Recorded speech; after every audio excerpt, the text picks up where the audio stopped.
Assalamualaikum warahmatullahi wabarakatuh. Alhamdulillahilladzi alafa baina qulubina fa asbahna bi ni'matihi ikhwana.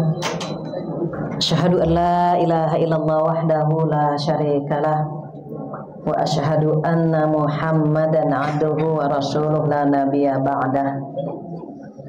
Yang kita hormati bersama Ibu Zubaidah Suroto yang baru saja membacakan ayat suci Al-Quran sekaligus penambahan usia ya Bu. Semoga usianya berkah, di sisa usia tambah dekat dengan Allah Subhanahu wa Ta'ala. Amin ya rabbal alamin. Dan yang kita hormati pula Ibu Yeni Akil yang sudah memberikan sambutannya.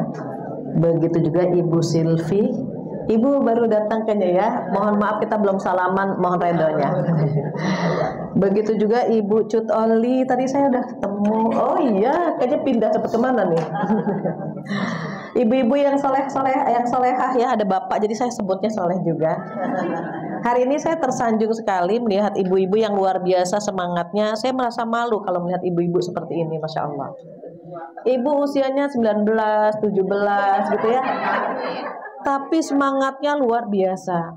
Jadi kita yang 40-50-an malu kalau masih banyak ngeluh, banyak membuang-buang waktu. Padahal ternyata bocoran dari Rasulullah SAW itu bahwa usia kita, usia umat Nabi Muhammad itu antara 60 sampai 70. Dan ketika saya masuk ke sini, anugerah yang luar biasa, banyak ibu-ibu yang dikasih bonus ya Bu. Yang usianya di bawah 50 di sini berapa orang ya? Ada? Oh iya, ada di belakang. Masya Allah, di bawah 50. Boleh di bawah 50 ya? Oh, udah lebih. Berarti ada yang jelita, jelang 50 tahun. Ada yang lolita juga, lolos 50 tahun. Puji syukur, Alhamdulillah. Alhamdulillah dan Alhamdulillah, anugerah yang luar biasa kita bisa bertemu hari ini. Tanpa izin Allah kita nggak duduk di sini ya Bu. Dikasih nikmat yang luar biasa. Hari Jumat itu Sayyidul Ayyam, tuannya hari itu hari Jumat. Ternyata aura ibu-ibu solehah luar biasa. Kita diberikan nikmat yang tidak terhingga, tidak bisa kita hitung jumlahnya. Maka duduknya kita di sini bukti cinta kita kepada Allah dan bukti Allah mencintai kita. Sehingga kita dibimbing untuk duduk di sini mengkaji ayat-ayat Allah, membaca sholawat, dan kelihatan wajahnya itu tenang semuanya walaupun ada masalah ya Bu. Pengajian belum dimulai ini ibu udah gonta-ganti kaki berapa kali kan gitu. Tangan ganti, kaki ganti, terkadang udah di sini sudah, begini sudah, itu tanda-tanda bermasalah sebetulnya. Tapi alhamdulillah ini anugerah yang luar biasa, diberikan nikmat iman, nikmat Islam. Mudah-mudahan yang hadir hari ini selalu Allah berikan kesehatan, Allah berikan umur yang panjang, rezeki yang berkah, anak cucu yang soleh-solehah. Mudah-mudahan kelak Allah mengumpulkan kita semua di jannah. Amin ya rabbal alamin. Tak lupa salawat dan salam kita sampaikan kepada kekasih kita Rasulullah Sallallahu Alaihi Wasallam, yang dari lisan beliau kita diberikan kabar gembira. Kabar gembiranya apa? Kullu ummati yadkhulunal jannah illa man abah. Seluruh umatku akan menjadi penghuni surga kecuali yang tidak mau. Yang duduk di sini mau semua kayaknya. Mau ya, Bu? Sahabat terheran-heran, siapa yang tidak mau ya Rasulullah sallallahu alaihi wasallam? Maka beliau menjawab, man ata'ani dakhalal jannah wa man asani faqad abah. Barang siapa yang taat kepadaku, dialah orang-orang yang mau masuk surga. Dan barang siapa yang bermaksiat kepadaku, dialah orang-orang yang tidak mau masuk surga. Maka kita insya Allah umat Nabi Muhammad yang begitu rakus, yang begitu menginginkan surga. Dunia cuma sebentar. Sebentar sekali. Berapa usia kita? 100 tahun, 200 tahun? Belum tentu. Tapi di akhirat nanti kita akan hidup kekal selama-lamanya. Maka dunia yang sebentar ini kita jadikan tempat untuk menanam benih, kita semai. Panen yang sesungguhnya itu ada di negeri akhirat. Apa kata Rasulullah? Pergilah ke tepi laut, celupkan 1 jarimu saja. 1 jari ya Bu, enggak 5. 1 jari celupkan ke laut. Lihat berapa banyak air yang nempel di jarimu. Itulah dunia. Sementara air lautan yang kamu tinggalkan adalah negeri akhirat. Berapa banyak orang mengejar air yang sedikit tadi dengan mengorbankan negeri akhirat. Kalau kita insya Allah paham sekali, paham betul dunia sementara. Jadi kalau capek, kalau sedih, kalau galau, kalau rematik dikit-dikit gitu ya, itu hanya cara Allah menggugurkan dosa kita. Karena kalau sudah umur 80, 90 itu udah mulai dugem, duduk gemeter. Jadi kalau udah mulai dugem gitu tuh diingatkan sama Allah tuh Bu. Kenapa? Diperdekat hubungan kita dengan Allah Subhanahu wa Ta'ala. Maka mudah-mudahan kita termasuk umat Nabi Muhammad yang istiqomah mengikuti ajaran beliau sampai akhir usia kita, insya Allah. Amin ya rabbal alamin. Hari ini tema kita tentang penggugur dosa atau jiwa-jiwa pendosa yang bisa digugurkan dengan taubatan nasuha. Sebelum saya mulai, saya buat ilustrasi terlebih dahulu. Ini ada tisu, anggaplah ini pakaian ya Bu. Yang satu dipinjamkan pakaian. Pakaiannya belum terpakai, masih bersih, masih di dalam plastik. Belum dipakai. Tiba-tiba pemiliknya bilang, Bu, pakaian yang kemarin saya pinjamkan bisa saya ambil? Oh iya, silakan. Kebetulan belum saya pakai. Enak kan Bu? Masih bersih. Ini kelompok nomor 1. Yang kedua dipinjamkan pakaian. Saya boleh minta tisu ya? Buat biasanya kalau perempuan pakai contoh lebih ingat. Kelompok nomor 2 dipinjamkan pakaian. Pakaiannya sempat dipakai, sempat ternoda, sempat ada yang nodanya bandel gitu Bu, nggak mau hilang. Nah, tapi dia tahu karena ini dipinjamkan pakaian, ini punya teman saya nih, langsung di laundry, langsung dibersihkan, dimasukkan ke dalam plastik, digantung. Tiba-tiba betul nggak lama datang pemiliknya, Ibu, saya bisa mengambil pakaian saya. Oh iya, kebetulan sudah saya laundry, gitu ya Bu. Ya, ini. Yang ketiga dipinjamkan pakaian. 3 aja kok, insya Allah tisunya nggak habis. 3 aja. Yang ketiga dipinjamkan pakaian. Terus dipakai, dinoda, bahkan sampai robek-robek. Mutenya pada copot semua. Terus belum sempat di laundry, pemiliknya datang. Takut nggak Bu? Ya belum dicuci, belum di laundry. Aduh mana sobek-sobek. Ketika pemiliknya meminta, kira-kira bagaimana pemilik baju itu? Marah nggak Bu? Kok baju saya sampai serusak ini, sampai sekotor ini, kok nggak tanggung jawab gitu kan Bu? Itu artinya apa? 3 manusia ini dipinjamkan nyawa sama Allah. 3 kelompok manusia ini dipinjamkan jiwa sama Allah. Yang pertama jiwa yang tidak ternoda, anak cucu kita yang belum baligh, yang keguguran, masih bersih kan Bu? Dia dipinjamkan jiwa, tidak dipakai, masih bersih. Ketika Allah memintanya, oh bahagia kan Bu? Oh memang belum dipakai. Makanya orang yang punya anak meninggal sebelum baligh atau keguguran, itu nanti dia akan menunggu orang tuanya di pintu surga. Berat Ibu, sedih kehilangan orang yang kita cinta. Kita hamil, kita sayang, gitu ya Bu. Tiba-tiba dia menghadap Allah padahal lagi lucu-lucunya gitu kan. Lagi nyenengin gitu, ya Allah. Terus kata Allah, aku ambil ya titipanku. Aku jaga dia, karena kalau usianya besar boleh jadi dia menjadi anak yang tidak soleh. Kalau dipanjangkan umurnya, dia akan menyusahkanmu, maka sama Allah diambil. Agar dia terjaga kesuciannya, agar dia menyambut orang tuanya di pintu surga. Kalau ada yang nyambut, beda ibu. Anak akan nyambut di pintu surga mengatakan apa? Bunda, bunda aku di sini. Aku anak bunda, aku nungguin bunda loh di surga. Enak kan bu, tapi nggak semua orang sabar ketika diuji di pintu ini. Padahal anaknya nunggu, mudah-mudahan ibuku menjadi penghuni surga. Tapi berapa banyak orang tua yang marah sama Allah, ya Allah kenapa engkau ambil anakku, kan gitu bu. Kenapa bukan suamiku aja yang nyebelin tuh, kenapa nggak dia? Itu Allah itu yang paling tahu. Kalau ada orang yang diambil di usia ini karena dia menjadi bekal untuk orang tuanya nanti di hari kiamat, dia yang nyambut. Yang kedua, siapa? Kita, ibu. Kita punya dosa nggak, bu? Punyalah, bukan?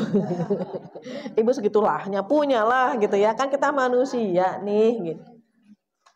Terus yang bikin kita punya dosa apa, bu? Ada 3 hal yang bikin kita punya dosa. Tapi karena kita tahu Allah sayang banget sama kita. Sayang banget ibu. Allah itu maha pengampun. Orang non-muslim ya bu, yang dulunya tidak pernah menyembah Allah. Nggak pernah. Tiba-tiba mengucapkan syahadat. Asyhadu an la ilaha illallah wa asyhadu anna Muhammadar Rasulullah. Langsung ibu Allah ampuni dosa-dosa masa lalunya. Allah ampuni seakan-akan dia bayi yang baru lahir. Itu mu'alaf begitu. Di sini ada mu'alaf kah ibu? Oh berarti ibu turis semuanya ya? Turis turunan Islam. Ya, ada. Jadi ketika dia mengucapkan syahadat, dosa masa lalunya terhapus semua. Jangan pernah berpikir enak dong jadi mu'alaf. Dia salah satu yang dibimbing sama Allah. Berapa banyak orang non-muslim meninggal sampai akhir usianya. Menyedihkan. Nggak enak kan kalau dia meninggal dalam kondisi menjadi non-muslim. Dia akan ditempatkan di neraka selama-lamanya.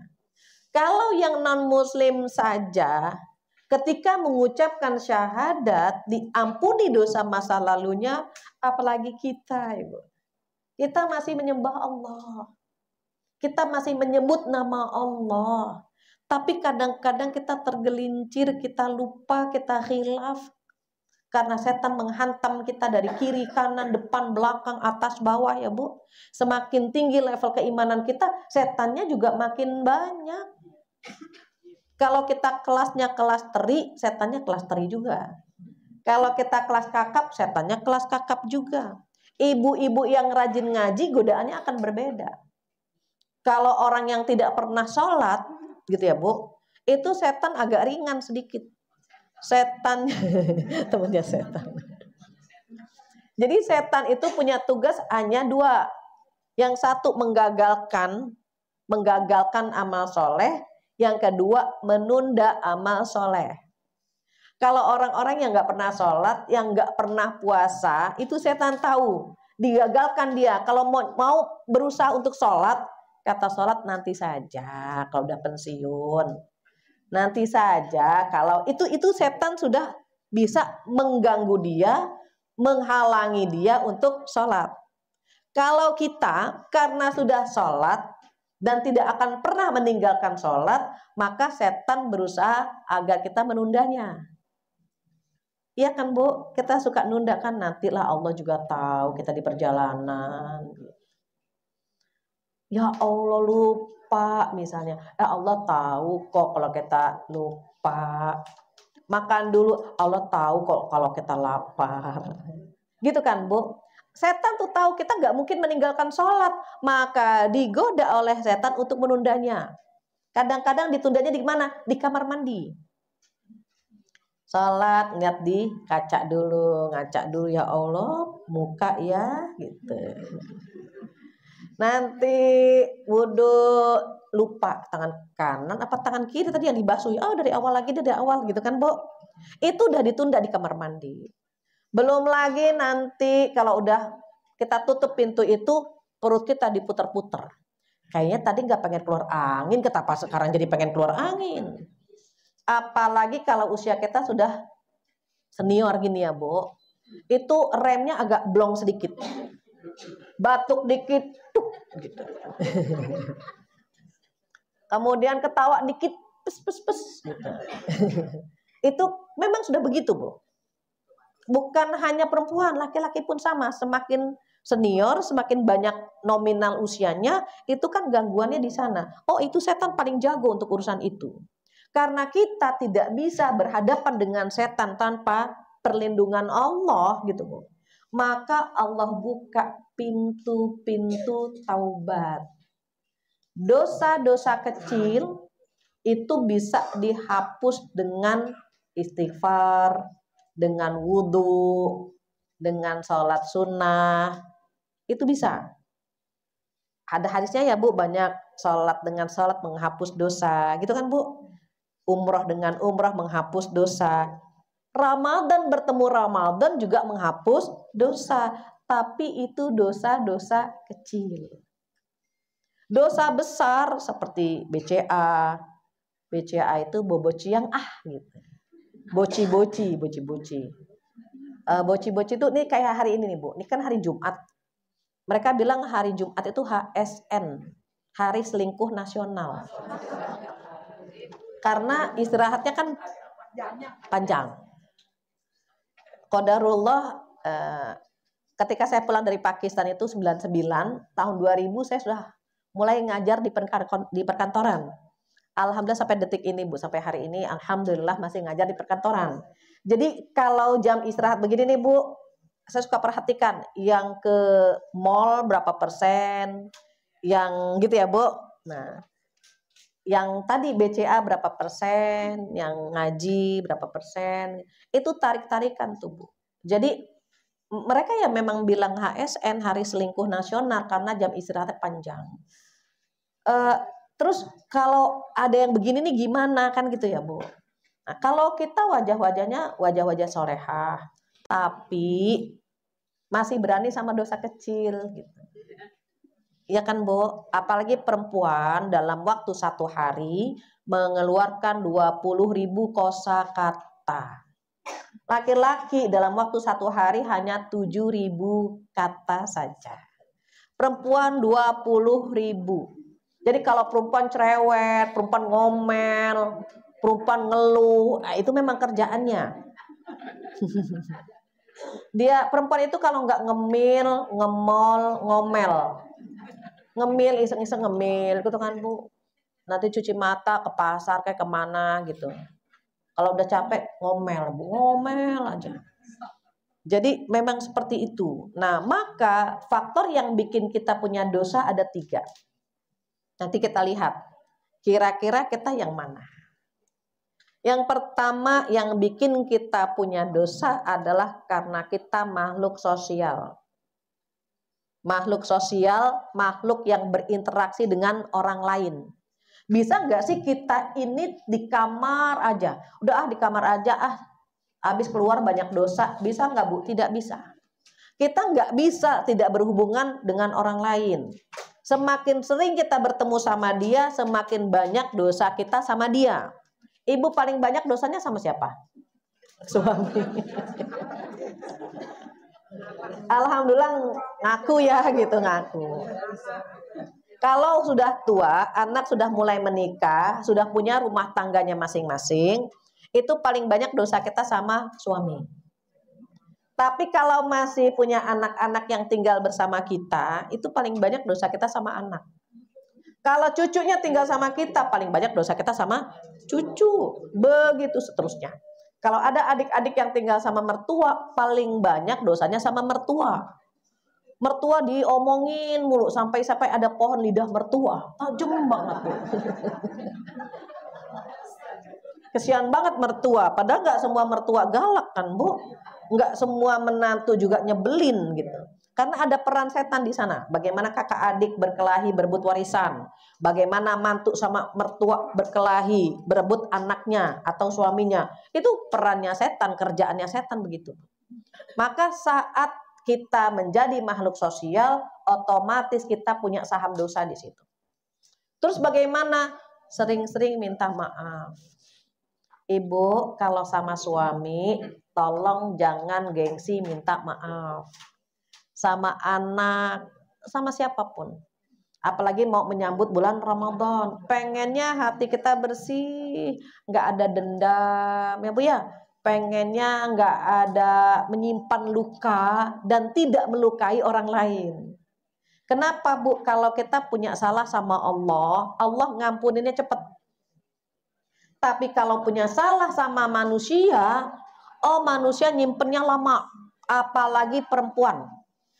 Perempuan itu ahli sejarah. Dia kalau disakiti sama suaminya, ingat tanggal, hari, tahun, bulan. Itu ahli sejarah Bu. Sampai-sampai kalau ada orang curhat ke saya, DM ke saya, itu sampai saya nanya, ibu megang buku nggak? Enggak. Tapi dia hafal. Jadi Bu Fatia tanggal 5 Februari jam 10 pagi tahun sekian, hafal semuanya Bu. Suami saya itu mulai selingkuh. Bahkan ada malam takbiran, ketika ada takbir Bu, Allahu Akbar gitu ya Bu.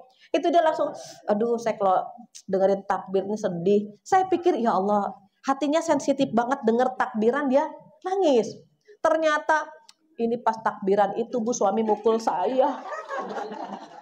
Jadi bukan karena lafaz takbirnya, tapi pada saat takbiran di masjid dia dengar suaminya lagi KDRT sama dia. Jadi istri itu benar-benar ahli sejarah Bu. Diingat itu Bu. Ini para suami hati-hati kalau melukai hati istrinya.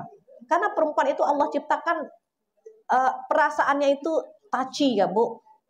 Dia akan terluka, apalagi jika yang melukai hatinya adalah orang yang paling dia cintai.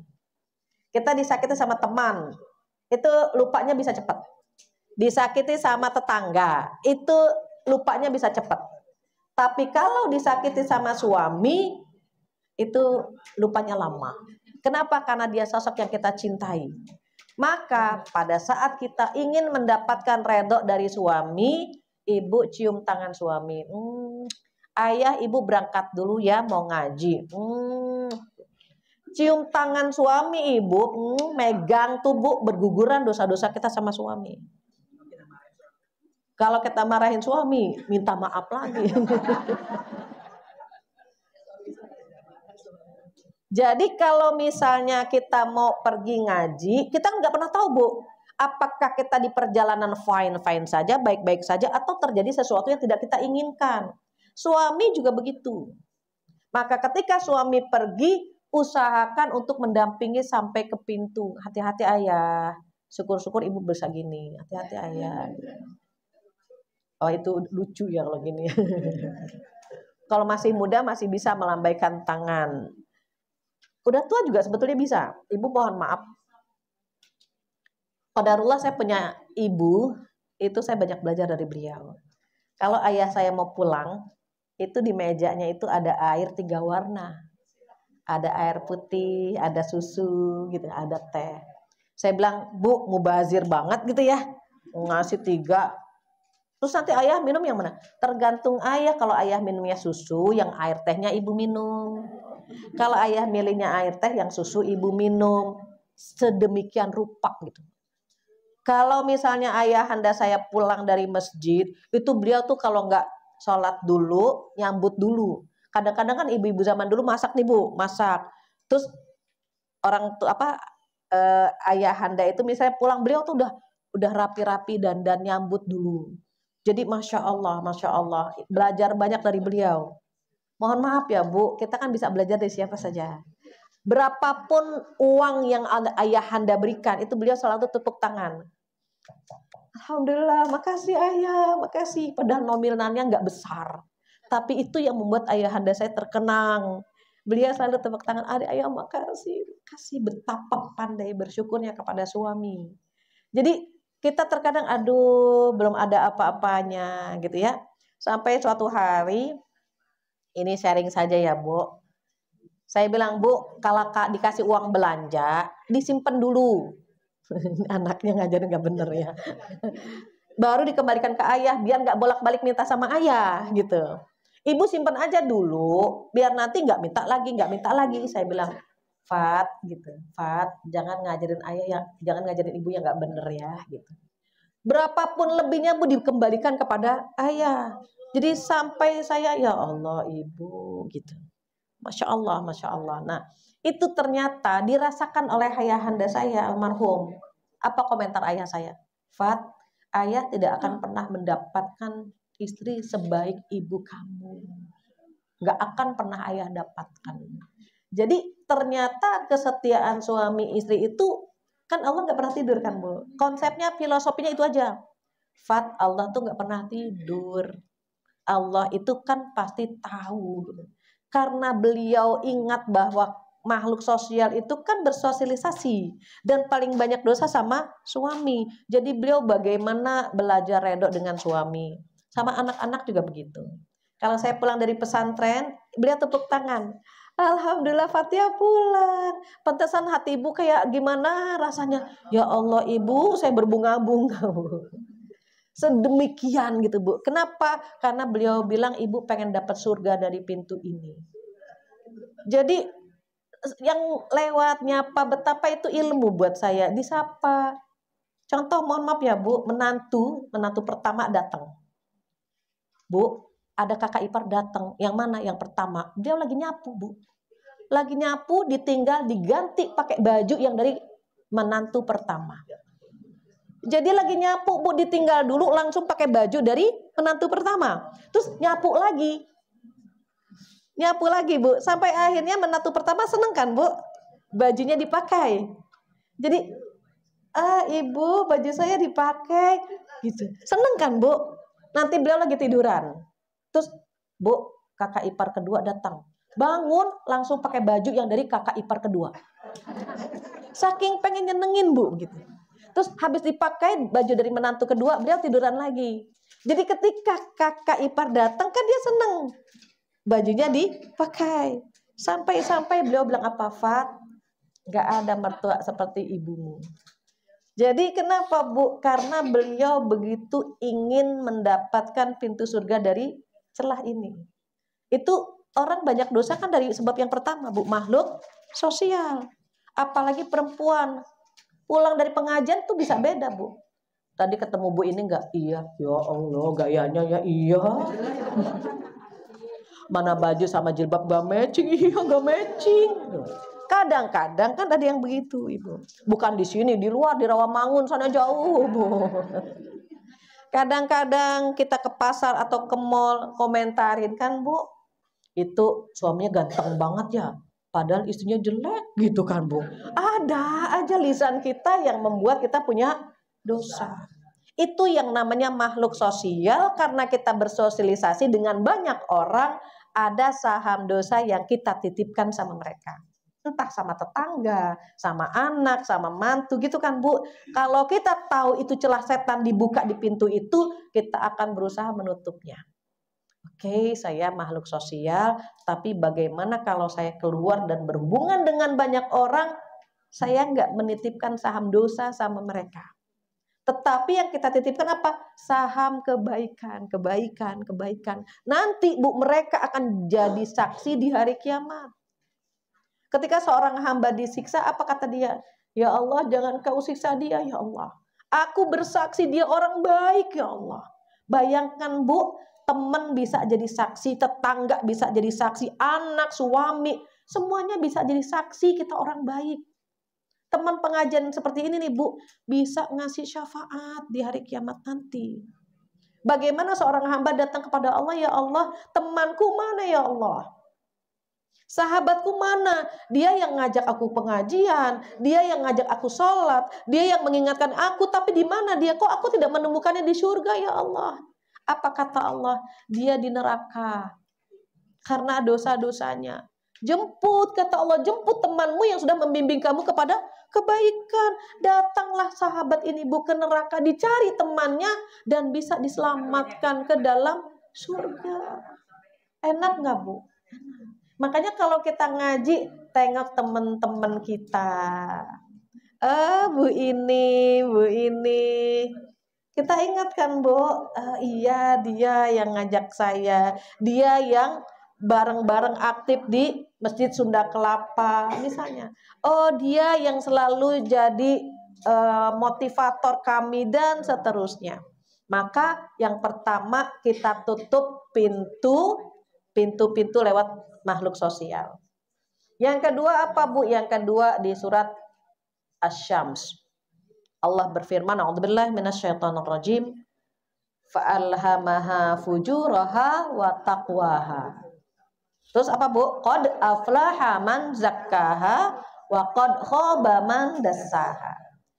Kalau sebab yang pertama kita bikin dosa karena kita makhluk sosial, kalau yang kedua karena ada potensi positif dan potensi negatif yang tarik-menarik.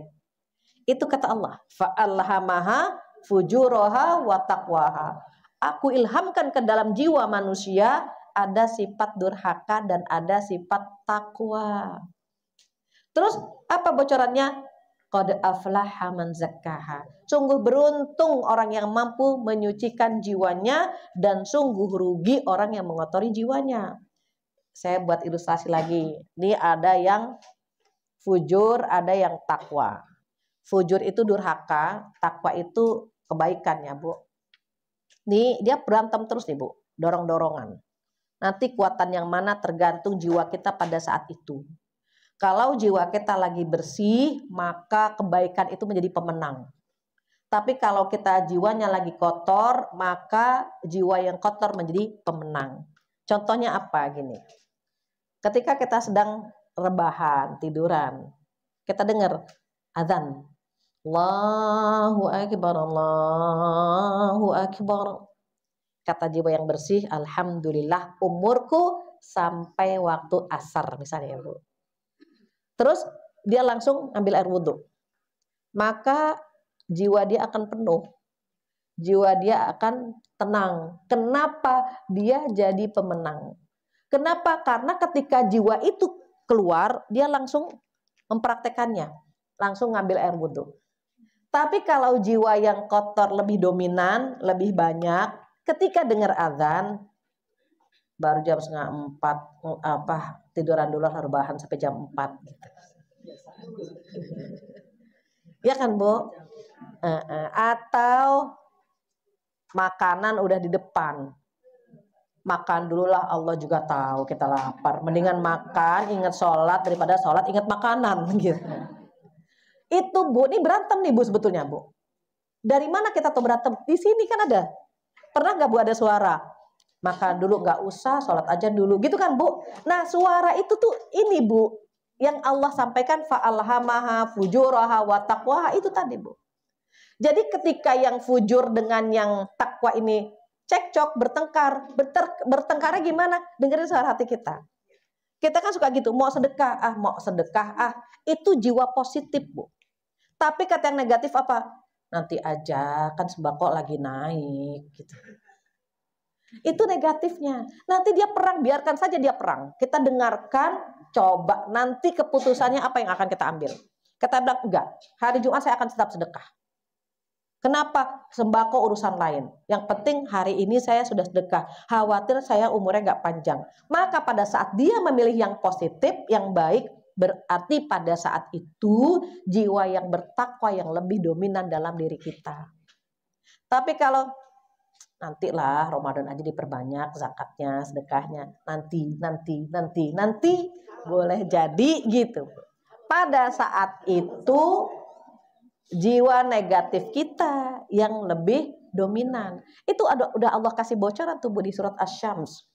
Fa'alhamaha fujuraha wa taqwaha. Jadi aku ilhamkan ke dalam jiwa manusia itu ada sifat, ada kecenderungan, Bu.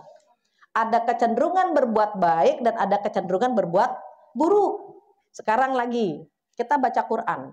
Mata kita kuatan mana nonton TV sama baca Quran? Iya, jadi kalau misalnya kita ngobrol ya, Bu, ya, itu nggak ngantuk. Tapi pas baca Quran baru a'udzubillahi minasyaitonirrajim. Udah mulai ngantuk. Kenapa, Bu? Karena kata Rasulullah, jalan menuju ke surga dengan sesuatu yang kalian benci. Dan jalan ke neraka dengan sesuatu yang kalian suka. Ibu ngaji di sini pakai jam kan? Jam sekian sampai jam sekian, itu pun diwaro-waro dulu. Jangan lupa ya besok pengajian ya, gitu kan Bu. Dipakai waktu Bu, digunakan waktu. Tapi ngerumpi pakai waktu nggak Bu? Jam ngerumpi jam 10 sampai jam 11, nggak kan Bu? Setiap hari kita bisa ngerumpi sepuas-puasnya.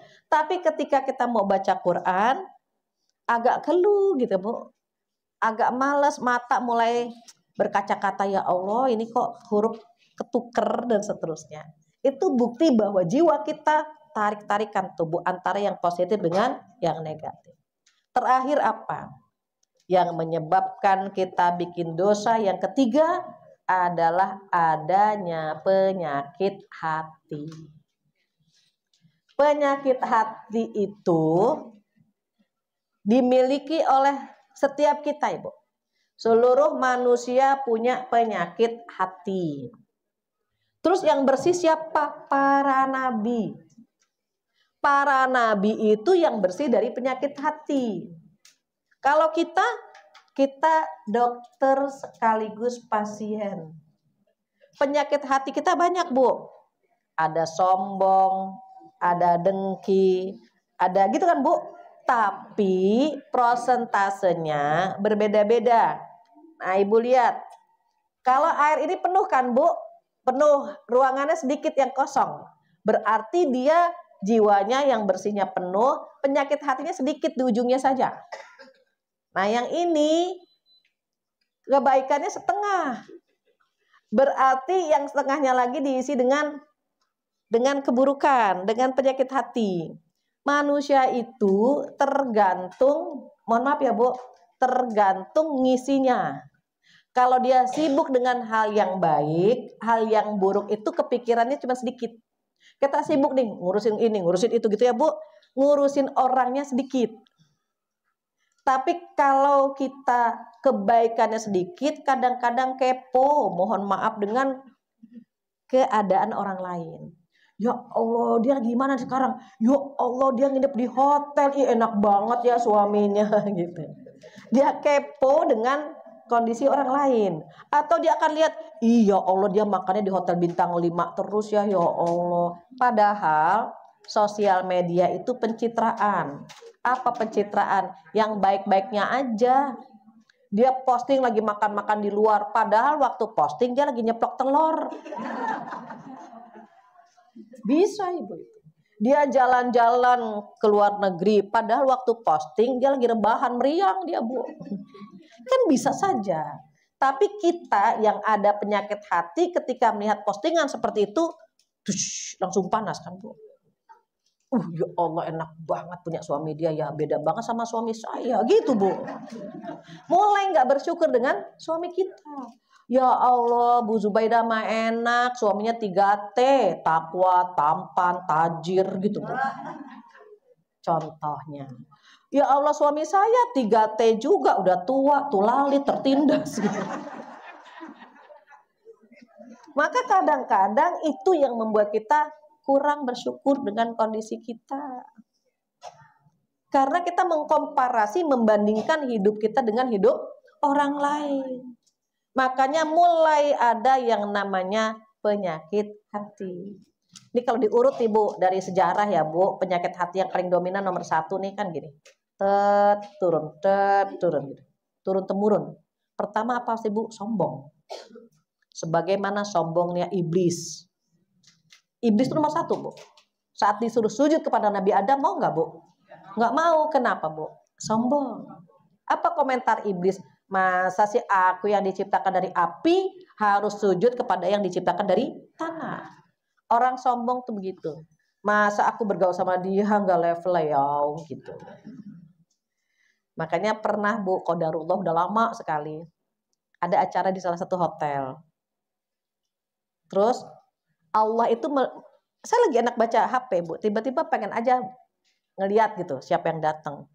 Na'udzubillah, ketika mereka datang Bu, pelukan Bu, gitu. Tapi cuman mau megang bahan, Oh. Masih di bawah aku lah gitu. Jadi kalau kita kan pelukan aja ya Bu, nggak ada mikir macam-macam, udahlah saudara gitu kan Bu. Saya sampai aduh ya Allah kenapa ya hikmahnya kok saya ngeliat itu gitu. Itu PR buat saya. Informasi dari Allah, lihat jamaah yang kamu akan hadapi bukan orang yang biasa-biasa saja. Yang harus disembuhkan penyakit hatinya, maksudnya begitu. Ada lagi ketika cipika-cipiki cuma mau cium parfumnya. Dia hafal Bu, yang 3 juta yang mana, yang 5 juta yang mana dia hafal. Oh, masih di bawah dia lah. Jadi saya berpikir ya Allah, astagfirullahalazim, gak enak banget kan Bu hidup begitu. Cuma mau membandingkan bahan. Sampai saya pun pernah ngisi ceramah Bu, nauzubillah ya Bu. Ngisi cuma mau dipegang jilbabnya. Kan megang jilbab enggak ini sama megang ngenalin bahan beda. Belum lagi gitu Bu. Kenapa? Itu penyakit hati pertama tuh Bu. Sombong itu. Mbak, Masya Allah jilbabnya sutra. Iya kalau pakai jilbab biasa ketombean. Jadi lupa dia. Tapi ada enggak? Ya ada Bu. Yang saya ceritakan karena di lapangan ada. Itu penyakit pertama tuh Bu. Akhirnya apa Bu? Karena iblis tidak mau sujud kepada Nabi Adam, kata Allah, kamu keluar dari surga. Kamu di neraka tempatnya. Baik, kata iblis. Tapi kasih aku waktu ya menggoda anak cucu Nabi Adam. Silahkan, kata Allah. Mereka tidak akan pernah tergoda kecuali orang-orang yang lalai. Akhirnya tinggallah di surga. Nabi Adam dan Ibunda Hawa di surga digoda lagi agar punya sifat serakah. Itu ada 3 S ya Bu, biar gampang. Sombong, serakah, sirik atau dengki. Itu penyakit yang paling banyak nih Bu, 3 ini. Ketika di dunia, ketika di surga, apa kata iblis? Ya Adam, makan tuh buah itu tuh. Kamu akan kekal di surga. Orang kalau punya kekuasaan, pengennya kekal Ibu. Kalau udah duduk di kursi, nggak pengen turun. Masuk surga, makan apa saja, minum apa saja. Tapi jangan yang satu ya. Kata setan, makan tuh buah yang dilarang. Orang kalau dilarang makin penasaran kan Bu. Itu buah bisikannya setan sebetulnya. Kita punya nggak sih sifat serakah? Punya Bu. Dapat jilbab nyari bajunya, dapat baju nyari jilbabnya, belum lagi tas, sepatu. Perempuan itu bajunya banyak banget Bu, baju tidur lain, baju kondangan lain, baju olahraga, baju ngaji gitu kan Bu. Baju buat traveling jalan-jalan banyak banget. Laki-laki coba kaos kemeja, udah kan Bu, paling baju koko. Nggak banyak, kita banyak. Belum lagi brosnya. Ih lucu ya brosnya, ada daunnya. Kemarin kan udah beli yang ada bunganya, nggak ada daunnya. Gitu. Yang ada daunnya kita beli lagi. Nanti, ih lucu. Kalau udah lucu tuh bakat beli tuh Bu.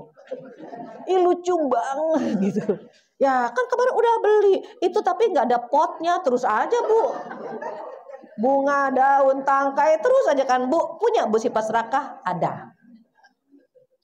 Terus yang ketiga apa? Karena Nabi Adam memakan buah yang terlarang dikeluarkan dari surga. Ketika di bumi, ya Bu, ketika di bumi mulai punya anak tuh Bu, punya keturunan. Anak pertama Qabil. Pasangannya kembarannya namanya Iklimah. Qabil tampan, Iklimah cantik. Terus anak kedua kembaran. Jadi anak Nabi Adam tuh kembar-kembar semua, laki perempuan Bu. Sehingga nanti kalau nikah nggak boleh sama kembarannya. Kan nggak ada makhluk lain Bu. Jadi boleh nikah satu kandung, yang penting tidak sama kembaran. Nah anak kedua itu Habil. Iya, Habil kembarannya Labuza. Habil ini manis saja. Beda sama Qabil berkarakter dan pasangannya kembarannya tuh cantik gitu. Karena nggak boleh kan Bu nikah sama kembaran, silang nih Bu, silang. Misalnya nih Qabil sama Iklimah, nih Habil sama Labuza gitu ya Bu. Nih nikah begini nggak boleh nih Bu, silang ini ke sini gitu. Disilang gini. Kata setan apa? Qabil, Kembaran kamu tuh cantik, Iklimah. Masa harus nikah sama Labuza gitu. Akhirnya punya sifat dengki, Bu. Orang kalau punya sifat iri, bahaya, Bu. Bisa membunuh karakter kita, Bu. Sampai-sampai Allah mengajarkan kita untuk berdoa dari orang yang dengki. Apa dalam surat Al-Falaq? A'udzubillahi minasyaitonirrajim wa min syarri hasidin idza hasad. Dan aku berlindung dari orang yang dengki. Apabila dia sudah dengki. Orang dengki, orang sirik, itu bisa membunuh kita, Bu. Mungkin ibu-ibu pernah berada di posisi ini. Kita semua pernah ya, Bu, berada di posisi itu. Di posisi ketika orang iri sama kita. Wah, itu mereka melakukan apa saja untuk membunuh karakter kita. Membunuh ekonomi kita, membunuh. Itu luar biasa. Maka kata Allah berdoa itu.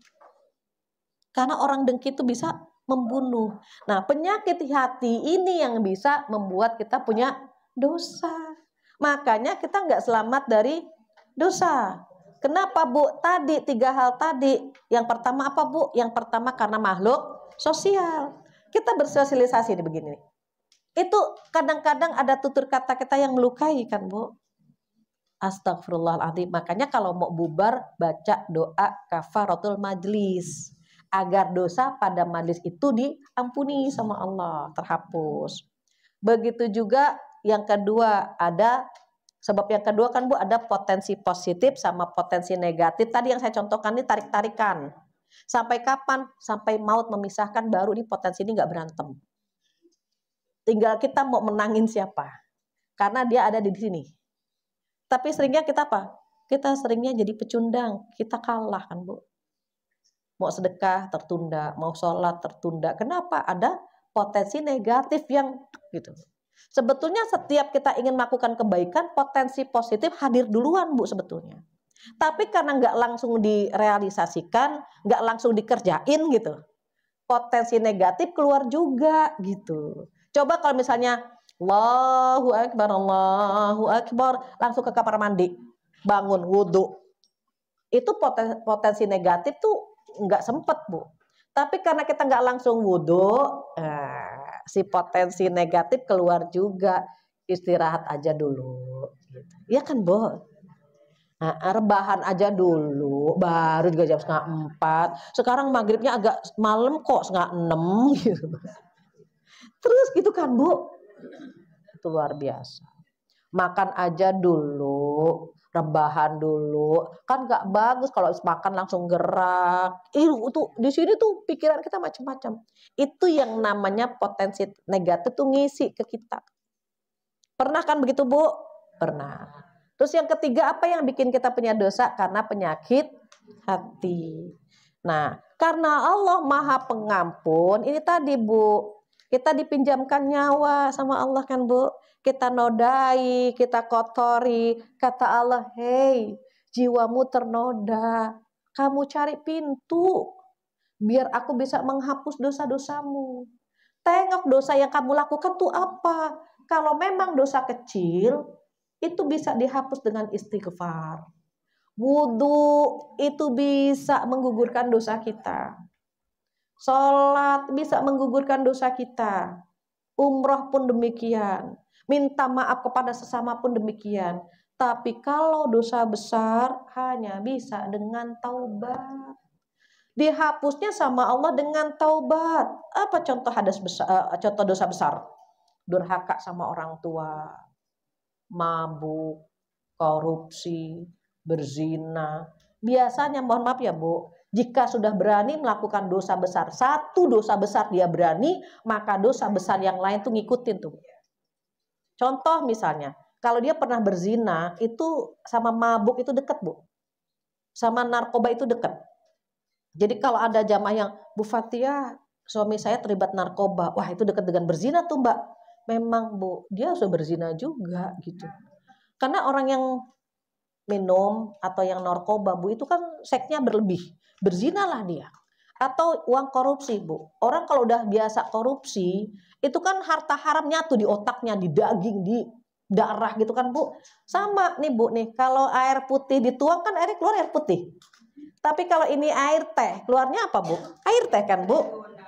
Kalau ini uang airnya air oli, ketika dituang oli juga kan Bu. Seperti itu. Harta yang dimakan sama kita, anak cucu kita. Maka ngeri Ibu kalau ada harta haram atau barang yang haram, misalnya daging B2 gitu ya Bu. Itu kadang-kadang menghambat ibadah kita. Durhaka sama orang tua juga sama. Jadi kalau kita punya anak, punya cucu ya Bu, pernah salah sama kita, pernah dosa sama kita, maafkan. Kasihan kalau kita nggak redho, anak kita nggak akan pernah bahagia hidupnya. Maafkan. Maka ketika kita memiliki dosa-dosa kecil, mohon ampun sama Allah. Kalau ternyata pernah punya dosa besar, dosa masa lalu, contoh, pernah nggak sholat, gitu kan Bu? Pernah nggak puasa, pernah nggak menutup aurat, gitu kan Bu? Itu kan dosa tuh Bu. Setiap perintah Allah dilanggar, itu dosa besar. Setiap larangan Allah dikerjakan, itu dosa besar. Bisa dipahami ya Bu? Definisinya gini, wajib dikerjakan mendapatkan pahala, gitu kan Bu? Ditinggalkan berdosa. Sunnah dikerjakan mendapatkan pahala, ditinggalkan nggak apa-apa, gitu ya Bu. Yang kita tahu. Keluar dari sini kita rubah. Wajib dikerjakan mendapatkan pahala, ditinggalkan dosa besar. Sholat ditinggalkan dosa besar Bu. Puasa ditinggalkan dosa besar Bu. Harus taubat itu. Yang rukun iman ya terutama, rukun Islam maaf. Itu dosa besar tuh Bu. Gak sholat, gak puasa, itu dosa besar. Berzina dosa besar, durhaka kepada orang tua dosa besar, mabuk dosa besar. Ada 7 yang disebut oleh Rasulullah SAW. Di antaranya syirik, berzina, mabuk, mencuri atau merampok dan korupsi, itu satu itu ya Bu. Kemudian judi, kemudian durhaka kepada orang tua dan membunuh. Itu dosa besar Bu. Membunuh dosa besar. Maka dia harus taubat. Syaratnya apa? Syaratnya cuma 3. Pertama, datang kepada Allah dengan mengakui dosa-dosanya. Ya Allah, hamba dulu pernah nggak sholat ya Allah. Datang kepada Allah. Kalau ada hamba Allah taubat, datang kepada Allah, Allah bahagia banget Bu. Melebihi bahagianya orang yang kendaraan kesayangannya hilang. Punya baby band atau punya hammers atau punya Rubicon hilang. Terus ketemu, senang kan Bu? Allah lebih senang dari itu kalau ada hambanya taubat, minta ampun. Hambaku datang, bahagia banget Bu Allah Bu. Maka yang pertama mengakui dosa-dosanya. Yang kedua menyesali perbuatannya, itu syarat kedua. Syarat kedua, dosa yang diampuni yang dikatakan taubatan nasuha, itu dia menyesali perbuatannya. Baru yang terakhir berjanji untuk tidak melakukan lagi. Nah, orang yang jiwa kedua ini ternoda nih Bu. Ternoda, kotor, tapi sempat dilondri dengan taubat. Sehingga ketika Allah meminta jiwa kita, oh ya Allah, aku sudah membersihkannya. Dengan ini, dengan itu, gitu kan Bu. Masuk ke dalam surga. Yang paling ngeri yang mana? Yang nomor 3. Dipinjamkan nyawa sama Allah. Dikotori, dinodai, bahkan dicabik-cabik dengan dosa-dosa besar yang mereka lakukan. Nauzubillah, diambil nyawanya, dia belum sempat taubat. Nauzubillah. Mudah-mudahan kita termasuk hamba Allah yang dipinjamkan nyawa, tapi kita bersihkan, kita selalu jaga ya Bu ya. Berharap apa? Akhir hayat kita Allah memberikan kita husnul khatimah. Amin ya rabbal alamin. Itu yang bisa saya sampaikan. Gak terasa 10:30. Maaf ya Bu, saya korupsi waktu nih Bu. Harusnya kenapa? Ya ternyata menuntut ilmu itu kadang-kadang menyenangkan, kadang-kadang menyebalkan, kadang-kadang gitu ya Bu. Tapi kalau saya perhatikan Ibu tuh kayaknya seneng biasa ngaji gitu. Makanya ada yang baca doa tidur saya biarkan, saking tenangnya Bu.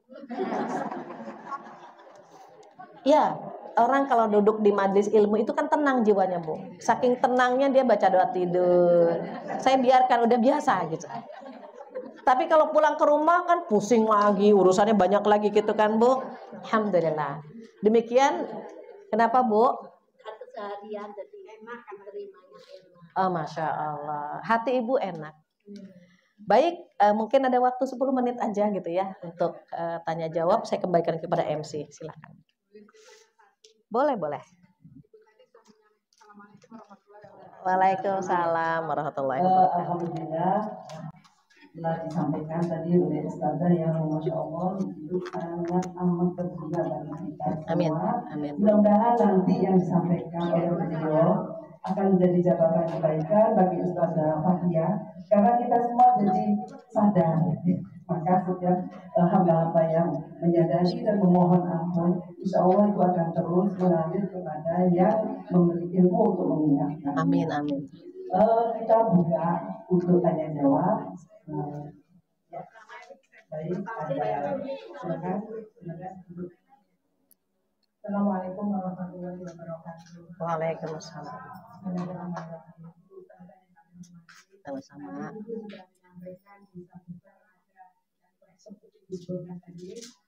Saya pertanyaan karena saya pedagang.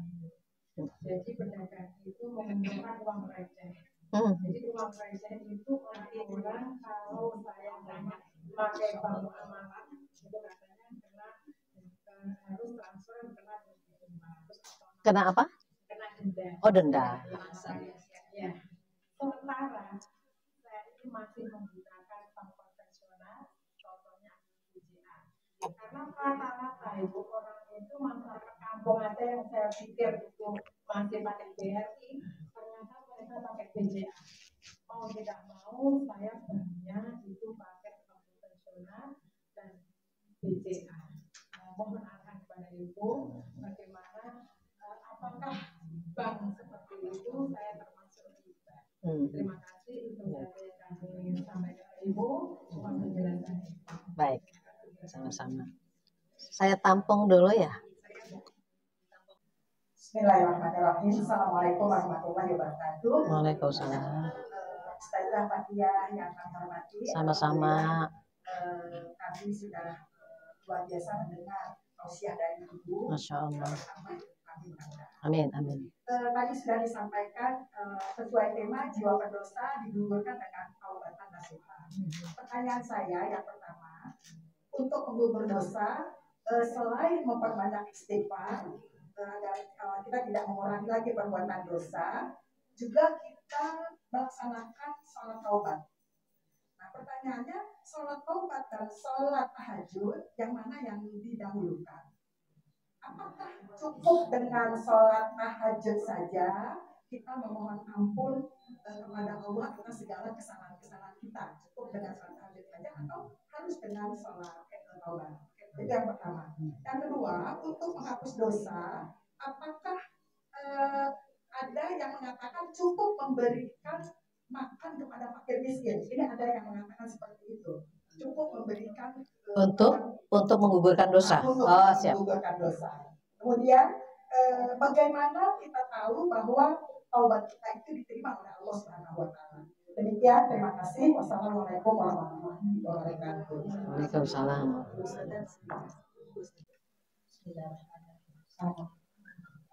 Waalaikumsalam.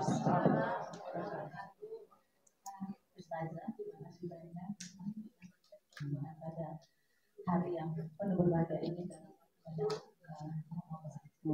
dan seperti tadi Ustazah katakan bahwa kita sebagai manusia adalah makhluk sosial yang selalu berhubungan satu sama lain. Hubungan kita secara vertikal kepada Allah, dan kita bisa memohon ampun langsung kepada Allah. Kita kepada suami kita bisa minta ampun. Kita kepada anak. Nah, tapi kadang-kadang yang terjadi antara pasangan itu sering terjadi sekali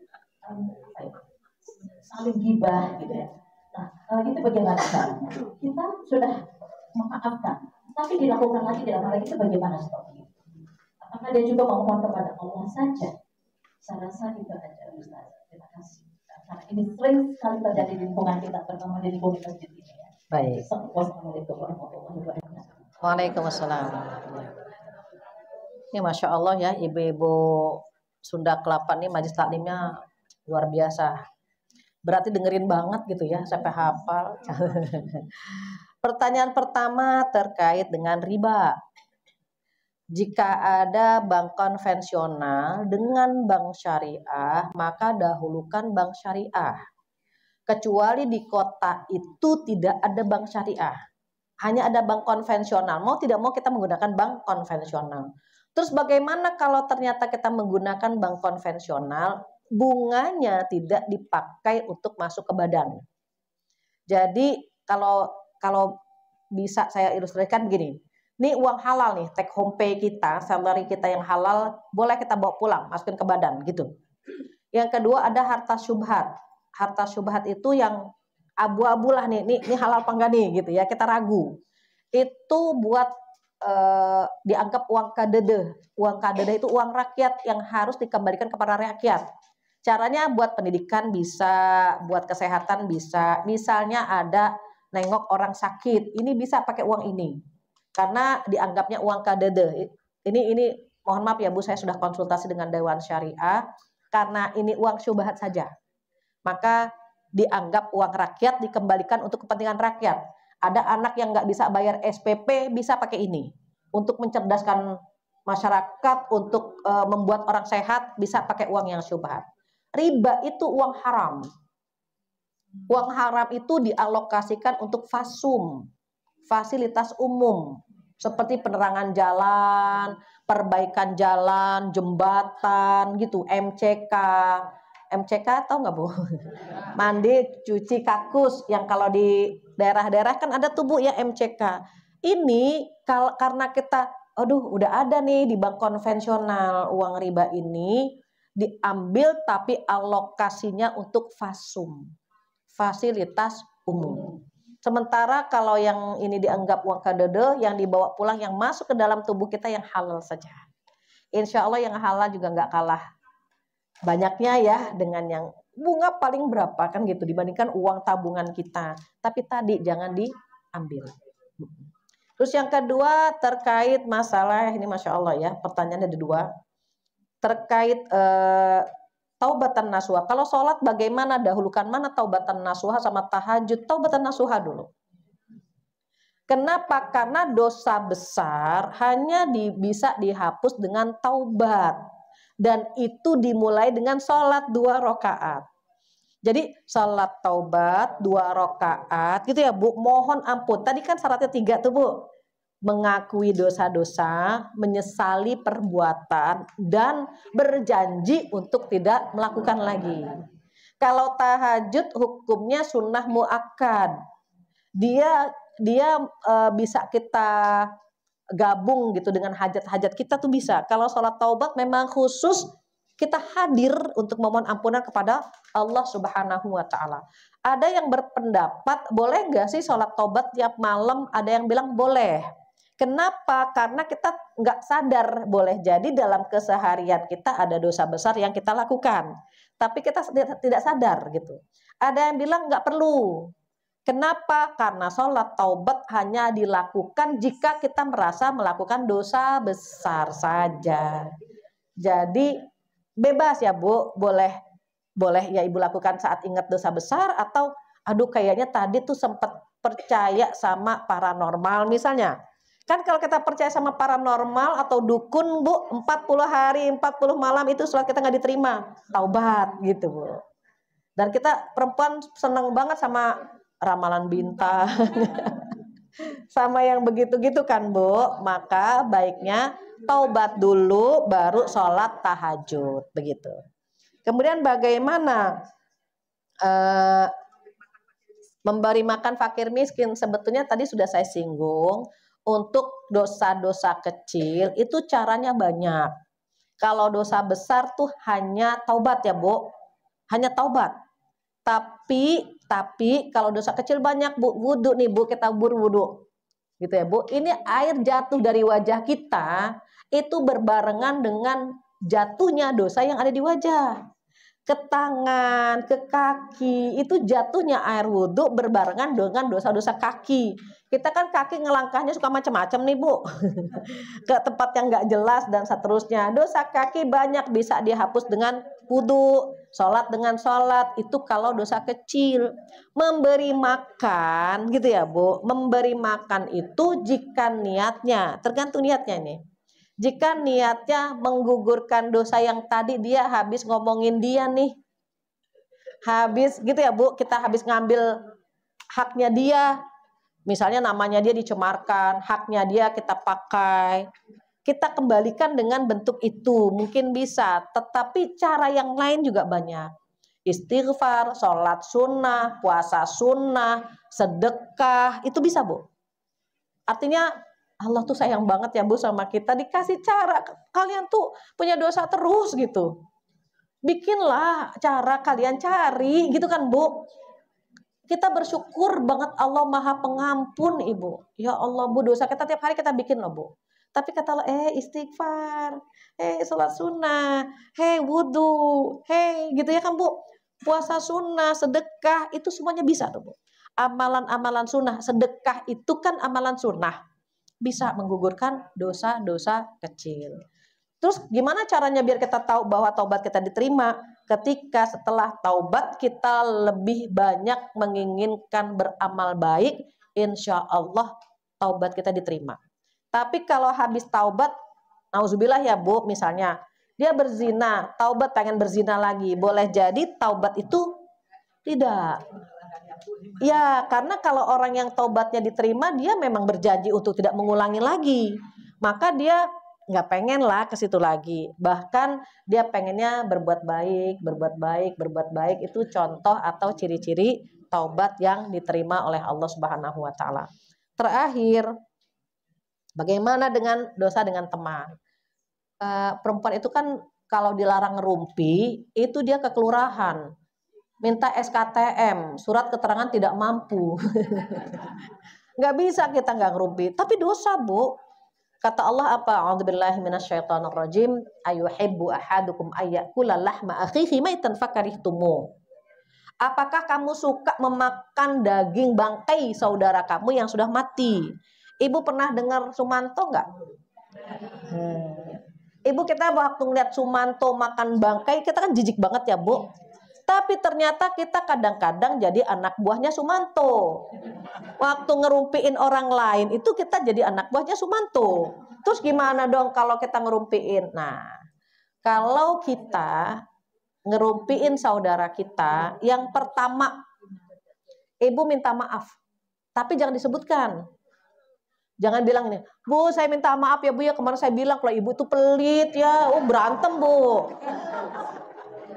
Jadi minta maaf aja, Bu maafin ya Bu ya kalau saya punya dosa, saya punya salah. Itu yang pertama. Yang kedua, kalau kita dosa berjamaah kan ngumpi bareng-bareng tuh Bu. Ya Allah dia mana begini gitu kan Bu. Nah pada saat itu kita yang bersihkan. Karena kita yang menodai namanya, maka kita bersihkan, kita puji dia.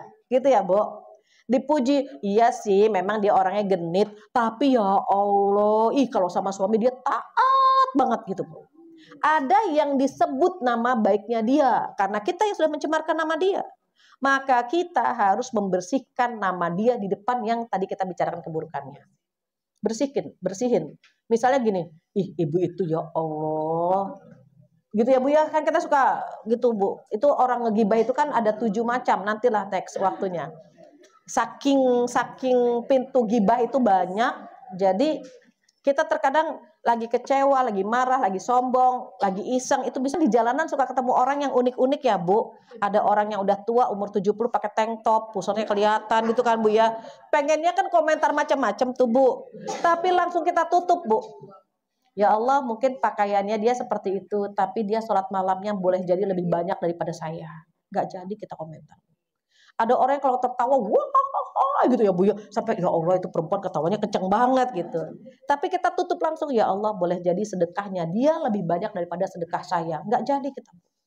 Jadi kalau kita tiba-tiba kesel sama seseorang, ngerumpiin dia, kita nggak tahu ya, boleh jadi ketaatan dia kepada suami lebih keren daripada kita gitu. Boleh jadi kedermawanan dia lebih banyak daripada kita. Jadi kita bersihkan tuh, mumpung masih di situ, Bu. Mumpung masih di tempat itu, langsung kita bersihkan nama dia. Kita itu tugas kita, Bu. Itu yang kedua.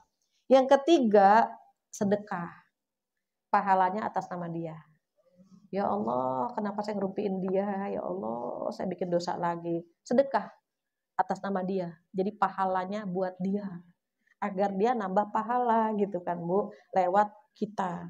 Jadi jangan merasa nyaman juga kalau kita bikin dosa. Betul, kita manusia yang nggak luput dari dosa, betul. Tapi kan kita takut juga ya, Bu. Kalau pas lagi bikin dosa, Allah cabut nyawa kita gitu. Nauzubillah. Mungkin demikian yang bisa saya.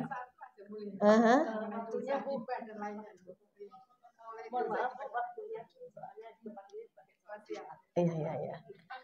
Tempatnya mau dipakai sholat Jumat, saya udah janji juga di Plaza Mandiri, jadi belum bisa ya. Next ya, atau Ibu bisa DM saya. Ibu yang belum terjawab, mohon maaf Ibu bisa DM di Instagram, tapi agak ngantri sedikit, agak nunggu sedikit.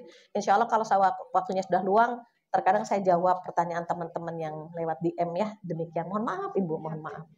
Baik, itu saja yang bisa saya sampaikan Ibu. Kurang lebihnya mohon maaf. Kesempurnaan hanya milik Allah, kekurangan dari saya. Mohon dibukakan pintu maaf yang sebesar-besarnya. Oke. Saya tutup dengan wabillahi taufiq hidayah. Assalamualaikum warahmatullahi wabarakatuh.